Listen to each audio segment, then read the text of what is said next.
story. Oh, alright. Well, the story goes, Mikey was driving my car, and he hopped out to take a piss after we went to the bar.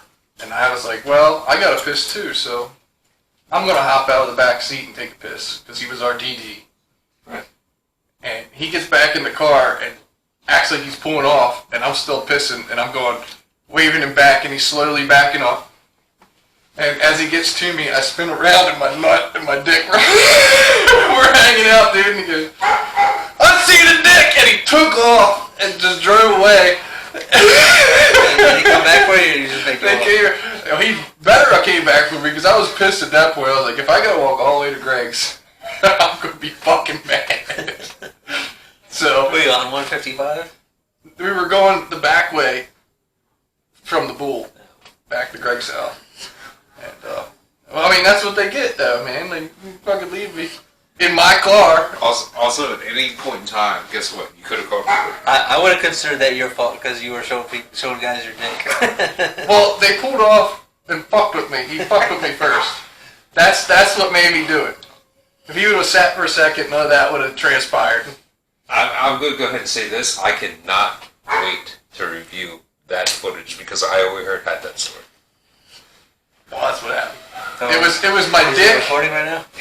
it was my dick and one of my testicles hanging out over my pants.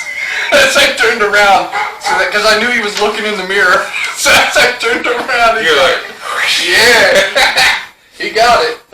Sword fight, motherfucker. And then I brought it out. What he say? Oh, I didn't see it. All I seen was skin. No, you saw the ball dick. Well, motherfucker, if you seen skin, you seen the fucking dick, right? Exactly. So, in my opinion, he got what he got. He got what he deserved. Yeah, I kind of think so too. Yeah, definitely. Alright, phone off. Shit. Alright! So, here we are, week 9, gentlemen. I'm glad you found that funny. Week 9. Still shocked we haven't been canceled. That story might have did it. Yeah. There's no images. That was perfect. But anyway, I, of course, am Gregor Guy, joined along here by Mr. Casey. And, of course, Cuz. It's good to see you both. Good to see you. I don't know why I'm Mr. Casey, and he's just Cuz. He's not Mr. Cuz? You're not Mr. Well, Guy? I mean, it's, it depends on, Yeah, I want my Mr. in front of that. Mr. Okay. Cuz. Mr. Cuz. Does that make you feel better about being you? Yeah. Okay, Mr. Guy. Ms. Cuz has a better ring to it. Mrs. Wait, hold on. Miss or Ms? I like Ms. It's a shorter. Yeah, it could go either way. Married or unmarried. And like you said, it's one less letter. They damn motherfuckers. Yeah, that is the world we live in these days. Just saying. I'm an attack helicopter. Alright, anyway. Let's get it right into it. We, this week, are going to talk about the fact that New Hampshire, in particular, they're not the only one, obviously, but in particular, it seems like they are probably the closest to actually pulling or beginning this process, rather, are talking about seceding from the United States of America. Which, okay, first of all, to me is really strange because New Hampshire is a blue state and we have a Democrat president. But I also assume that there are multiple underlying circumstances, so on and so forth, whatnot. But I would like to start with, your opinion just on the general idea of secession. And, obviously Texas is probably... We'll get into all that, but what do you got? I think that... I'm not 100% sure on the whole New Hampshire issue, because that does seem like... They're actually close to coming to a vote. They're close to coming to a vote. I'm going to have to definitely look more into that one. I do think that for most areas that it's not really a secession, that the states. Well, it's not just areas; it's the entire state. Right. That is the major factor of this. Right. And I do think that there should be more power given to the states, and that the federal government should be able to control as much law within the states. It's just become apparent that the country's too big, and that people want more control over their lives than just having one single entity control the way that they should live. Right. I totally understand that. As far as just giving control back to the individual Right. and everything. I mean, that totally makes sense. To feel that you're represented. Okay, we'll get into that a little bit. But what do you got? Well, I'm just going to feed into what he actually said. In our ancestors only had tribes that were only, at most, 150 people. Right? So you have a bunch of people, millions of people, Okay. being controlled by small groups of people. All right. Now, obviously, you are our resident Native American. So, And I'm still not. did they not have like the Iroquois nation? Like it was multiple tribes and everything. So it was kind of like a sort of a I don't even know what the proper terminology and all is for it. Well, just call it a tribe.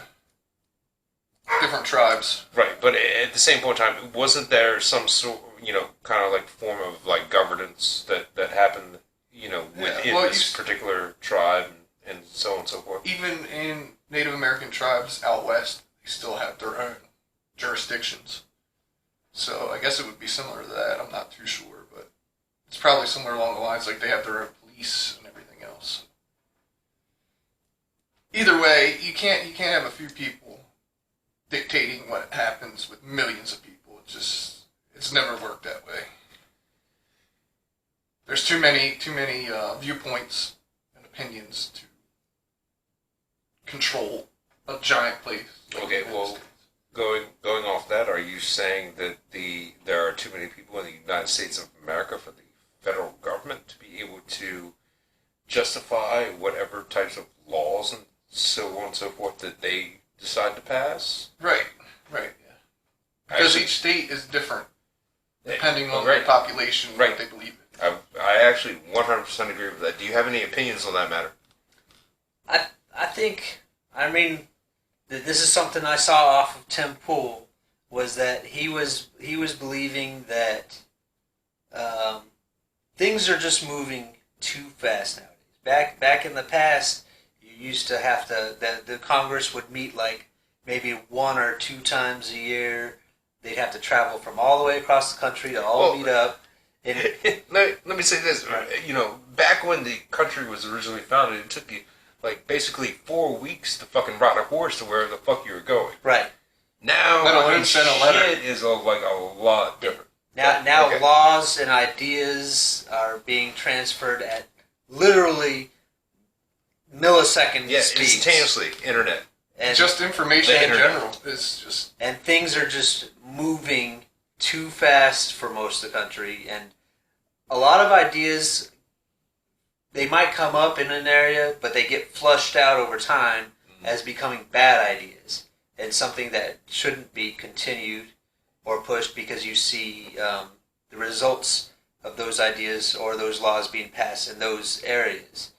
So to instantaneously push something on people that they may or may not agree with and not see the results of it is just morally incorrect. Okay, I once again also totally agree with that. But my question would be to you: why, at that point in time,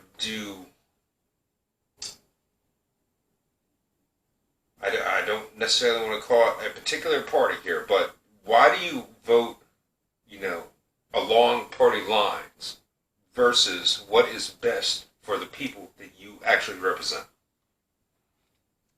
It's money and power. And a lot of these people that are in those areas that are getting voted for don't specifically come from those areas. They come from a different area. They buy a house there. Some areas may have laws where you have to live there so long, but regardless, they're not thinking locally about their area. They're thinking nationally about their party that gave them the funds to become. And they're looking for the next step. Is kind of what you're saying, right? You know, obviously, I'm sure a House of Representatives makes less than let's just say, senator, right? Kind of deal. What are your opinions on that? I think it's just survivability, right? As far as when you have that type of power, do you really want to lose it?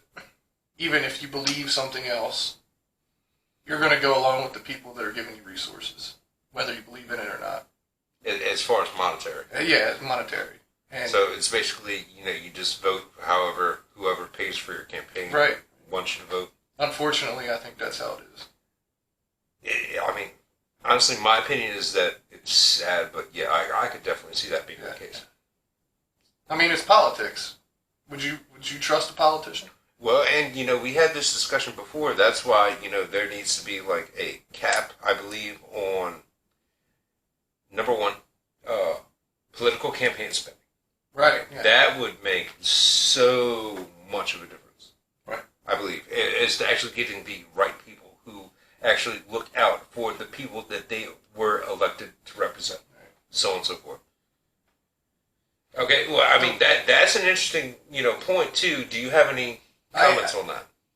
Our society is very fickle and fragile, and our politicians forget that.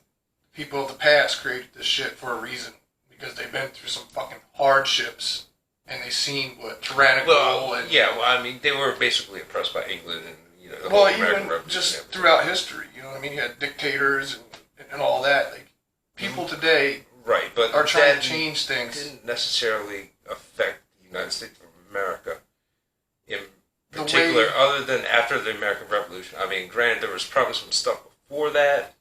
But the way it's set up right now is very fragile.